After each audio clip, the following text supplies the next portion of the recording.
మొక్కజొన్నని కాల్చుకుంటాం, అలాగే ఉడకబెట్టుకొని తింటాం. కానీ మొక్కజొన్న గారెలు ఎప్పుడైనా తిన్నారా? తింటే ఎంతమందికి ఇష్టం? అవి కూడా బెల్లంతో చేసినవి, తియ్యగా భలేగా ఉంటాయి. కానీ అవి చేయడం చాలా ఈజీ.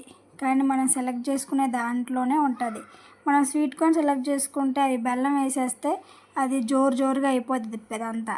కానీ అట్లా కాకోకుండా మనం స్వీట్ కార్న్ ఎలా సెలెక్ట్ చేసుకోవాలంటే, మొక్కజొన్న ఎలా సెలెక్ట్ చేసుకోవాలంటే ముదురుగా ఉన్న వాటిని చూసుకోవాలి. ఒలిచేటట్టు ఈజీగా ఉండే వాటిని చూసుకొని సెలెక్ట్ చేసుకొని తీసుకొని వచ్చి దాన్ని మనం చక్కగా ఒలుచుకొని మిక్సీ జార్లో వేసుకొని దాంట్లో టేస్ట్ కంటే తీపికి సరిపడా బెల్లం తీసుకొని మిక్సీ చేసేసి, ఒకవేళ గారెలు వేయటం రాని వాళ్ళు టీ గంట సహాయం తీసుకోవచ్చు. టీ గంట కొద్దిగా ఆయిల్ అప్లై చేసి దాని మీద గారె ఉండబెట్టి పిండి ఉండబెట్టి దాన్ని బొక్క పెట్టేసి ఆయిల్లో వేసేయటమే.